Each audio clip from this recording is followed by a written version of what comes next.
আমার নানির আসল থেকে এখন আর টাকা হারায় না, কারণ এখন যে চোরটা চুরি করে মজা খাইতো ওই চোরটা এখন থাকে মালয়েশিয়াতে।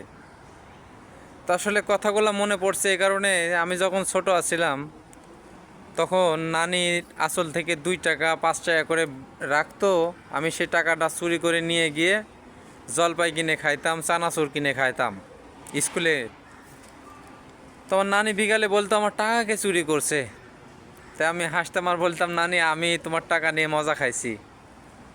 তে প্রতিদিনই আমার নানি এমনভাবে টাকা আসলে বেঁধে রাখতো।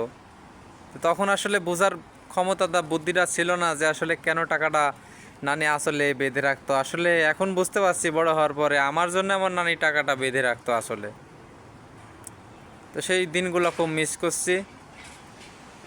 তো আমার নানা নানি মুরব্বী হয়ে গেছে, আমার নানা একটু অসুস্থ।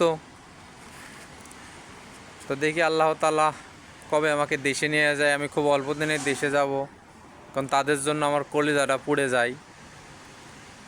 আর আমার নানা নানি আত্মীয়র দোয়াত আমি আসছি মালয়েশিয়া, একটু তাদের যেন সুখ দিতে পারি। আসলে সুখ তো সহজে আসে না, পরিশ্রম করলে গা সুখ আসে। তা আমি পরিশ্রম করতে ভয় পাই না ভাই। সবাই দোয়া করবেন আমার জন্য, আমি যেন সবার জন্য সুখ নিয়ে ঘরে ফিরতে পারি।